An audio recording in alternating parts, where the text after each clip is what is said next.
Hello అండి, నమస్తే. Welcome back our channel. ఈరోజు చక్కటి అప్పడాల రెసిపీ చేసి చూపిస్తాను. చాలా సింపుల్గా ప్రిపేర్ చేసుకోవచ్చండి. ఎండ ఉన్నా లేకపోయినా కూడా ఈజీగా పెట్టేసుకునే ఈ అప్పడాల రెసిపీని వీడియోని ఎండ్ వరకు చూసి మీరు కూడా ఈ రెసిపీని తప్పకుండా ట్రై చేయండి. రుచి అయితే చాలా చాలా బాగుంటాయి ఈ అప్పడాలు వచ్చేసి. మరి ఇవి ఎలా చేయాలో ఇప్పుడైతే వీడియోకి వెళ్ళి చూసేయండి.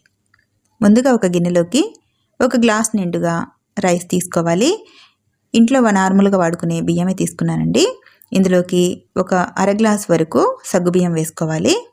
బియ్యం తీసుకున్న గ్లాస్ కొలతతోనే హాఫ్ గ్లాస్ వరకు సగ్గుబియ్యం తీసుకుంటే సరిపోతుంది. వీటిని ఒక 2 సార్లు శుభ్రంగా కడిగేసి ఇందులోకి మునిగేంత వరకు నీళ్ళను వేసుకోవాలి. ఈ సగ్గుబియ్యం నేను నైట్ నానబెట్టాను. ఎంత బాగా నానితే మనకు అప్పడాలు అంత చక్కగా వస్తాయి. తక్కువ టైంలో నానబెట్టుకున్నామంటే పిండి పట్టినప్పుడు కొద్దిగా సన్నగా నూకలాగా వచ్చేస్తుంది. అందువల్ల నైటే నానబెట్టుకోవాలి కంపల్సరీ. నెక్స్ట్ డే మార్నింగ్ చూపిస్తున్నాను చూడండి. వాటర్ అంతా కూడా తీసేసి మరొకసారి వాటర్ వేసి కడిగేసుకోవాలి, లేకపోతే పుల్లటి వాసన వస్తుంది కదా. ఇలా శుభ్రంగా కడిగిన తర్వాత చూడండి సగ్గుబియ్యం అంతా కూడా చక్కగా మెత్తగా నానిపోయాయి. ఇప్పుడు వీటిని ఇలా ఒక మిక్సీ జార్ తీసుకొని ఈ నానబెట్టుకున్న సగ్గుబియ్యాన్ని ఇలా మిక్సీ జార్లోకి కొద్ది కొద్దిగా వేస్తూ మెత్తని పేస్ట్ లాగా గ్రైండ్ చేసుకోవాలి. కొద్ది కొద్దిగా వాటర్ వేస్తూ చాలా మెత్తగా చేసేసుకోవాలి. మరీ ఎక్కువ వాటర్ ఒకేసారి వేయొద్దండి. చూడండి పిండి కన్సిస్టెన్సీ ఇలా ఉండాలి. ఇప్పుడు ఈ మిక్సీ పట్టిన పిండి అంతా కూడా ఇలా ఒక బౌల్లోకి వేసేసుకోండి. పిండి అంతా కూడా ఇదే విధంగా మిక్సీ పట్టేసుకోవాలి. చూడండి మీకు ఇక్కడ పిండి కన్సిస్టెన్సీ చూపిస్తున్నాను. పిండి వచ్చేసి చాలా మెత్తగా మిక్సీ పట్టేసుకోవాలి. అలాగే మరీ పల్చగా కూడా ఉండకూడదండి. ఎక్కువ వాటర్ వేయకుండా పిండి చూడండి ఇలా ఈ మాత్రం చిక్కుదనంతో ఉంటేనే మనకి అప్పడాలు అనేవి చక్కగా వస్తాయి. ఇప్పుడు ఇందులోకి ఒక 4 పచ్చిమిర్చిని కచ్చపచ్చగా ఇలా గ్రైండ్ చేసుకొని ఇందులో వేసేసుకోండి. అలాగే ఒక టేబుల్ స్పూన్ వరకు జీలకర్ర కూడా యాడ్ చేసుకోవాలి. ఇలా జీలకర్ర వేసిన తర్వాత టేస్ట్కు సరిపడా సాల్ట్ వేసుకోండి. ఒక హాఫ్ స్పూన్ అయితే సరిపోతుందండి, మరీ ఎక్కువగా అవసరం ఉండదు. అలాగే ఒక పావు స్పూన్ వరకు వంట సోడా వేసుకోవాలి. ఇప్పుడు ఇవన్నీ కూడా ఒకసారి కలిపేసుకుందాం. ఈ అప్పడాల పిండి మరీ చిక్కగా అనిపిస్తే మరి కొద్దిగా నీళ్ళని యాడ్ చేసుకొని మిక్స్ చేసుకోవచ్చండి. మరీ పల్చగా కాకుండా మరీ చిక్కగా కాకుండా చూడండి ఇక్కడ వీడియోలో చూపిస్తున్న విధంగా ఉంటే సరిపోతుంది. ఇప్పుడు దీన్ని పక్కన పెట్టేసుకొని ఒక గిన్నె తీసుకోండి. లోతుగా ఉండే గిన్నె తీసుకొని ఒక చెంబు వరకు నీళ్ళని వేసుకోండి. నేను ఇక్కడ టీ గిన్నె తీసుకున్నాను. మీకు ఆవిరి పద్ధతిలో అప్పడాలు వేసి చూపిస్తానండి. నార్మల్గా ఆవిరి పద్ధతి అంటే క్లాత్ కట్టి చేస్తాం కదా. ఇక్కడ మీకు క్లాత్ కట్టకుండా అప్పడాలు వేసి చూపిస్తాను. ఇలా నీళ్ళని మీడియం ఫ్లేమ్లో మరిగిస్తూ ఉండాలి. ఈ నీళ్ళు మరిగేలోపు ఇక్కడ పిండిని సెట్ చేసుకుందాం. ఇలా ప్లెయిన్గా ఉండే ప్లేట్స్ ఒక 2 కానీ 3 కానీ తీసేసుకోండి. నేను ఇక్కడ 3 ప్లేట్లను తీసుకున్నాను. ఈ ప్లేట్స్ కూడా ఎసరు పెట్టిన గిన్నె ఉంది కదా, దానికి కరెక్ట్గా సరిపోయేవి తీసుకోవాలి. ఇప్పుడు ఈ 3 ప్లేట్లకంతా కూడా ఇలా ఆయిల్ అప్లై చేసుకోవాలి. ఒకసారి ఇలా ఆయిల్ అప్లై చేసేసుకొని పిండి అంతా కూడా ఒకసారి మిక్స్ చేసుకోవాలి. ఇలా పిండి అంతా కూడా ఒకసారి కలిపేసుకొని ఈ గరిటెతో సగం వరకు పిండి తీసేసుకొని ఈ పిండిని ఇప్పుడు ఈ ప్లేట్లలో సెట్ చేసుకోవాలి. పిండి మరీ ఎక్కువగా కాకుండా ఇలా కొద్దిగా వేసి మొత్తం కూడా రౌండ్గా స్ప్రెడ్ చేసుకోవాలి. పిండిని ప్లేట్కి సరిపడా తీసుకోండి. అలాగే పిండి మరీ చిక్కగా ఉన్నా కూడా మనకి అప్పడాలు అనేవి లావుగా వస్తాయి, చక్కగా పొంగవండి.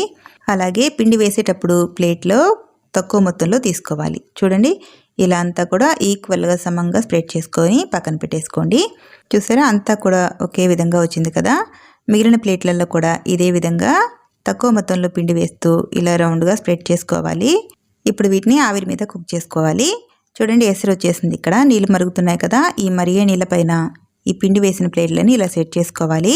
ఇలా సెట్ చేసిన తర్వాత దీనిపైన మరొక ప్లేట్ని ఇలా కవర్ చేసుకోవాలి. ఇలా కవర్ చేసిన తర్వాత మీడియం మంట మీద పెట్టేసి ఒక 2 నిమిషాలు ఉడికించేస్తే ఇలా పిండి కొద్దిగా ఉడికిపోతుంది. ఇలా ఉడికిన తర్వాత ఇదే ప్లేట్ని రివర్స్లో ఇలా ఆవిరి మీద పెట్టి ఉడికించేసుకోవాలి.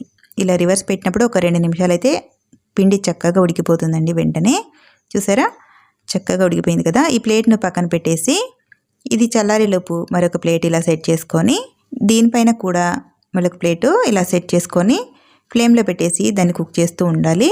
అది కుక్ అయ్యేలోపు మనం ఈ ప్లేట్లో నుంచి ఈ అప్పడాన్ని సపరేట్ చేసేసుకోవచ్చు. ఇలా టూత్పిక్ సాయంతో చుట్టూరా అంచులన్నీ కూడా ఓపెన్ చేసుకోవాలి. ఓపెన్ చేసిన తర్వాత చూడండి ఇలా తీసేస్తే నీట్గా వచ్చేస్తుంది. పిండి అనేది ఉడకకుండా ఉంటే మాత్రం ప్లేట్ కతుక్కపోతుందండి, తీయడానికి రాదు. మనకి పిండి అనేది చక్కగా ఆవిరి మీద ఉడికితే చూడండి ఇలా నీట్గా వచ్చేస్తుంది. దీన్ని ఫ్యాన్ కింద ఒక క్లాత్ వేసి క్లాత్ పైన ఆరపెట్టేసుకోవాలి. చూడండి ఇంకొకటి మీకు చూపిస్తున్నాను. 2 నిమిషాల తర్వాత ఇలా ప్లేట్ తీసేసి ఈ అప్పడాన్ని కూడా ఇలా ప్లేట్ని ఇలా ఆవిరి మీద పెట్టి ఉడికించేసుకోవాలి. మరొక 2 నిమిషాల తర్వాత ఇది కూడా రెడీ అయిపోయింది మనకి. చూడండి చక్కగా ఉడికిపోయింది. మంటని హై ఫ్లేమ్లోనే పెట్టేసి చక్కగా కుక్ చేసుకోవచ్చండి. చాలా తొందరగా అయిపోతుంది. ఒకటి రెడీ అయ్యేలోపు ఇంకొకటి ఇలా ప్లేట్ నుంచి అప్పడాన్ని సపరేట్ చేస్తూ ఉండొచ్చు.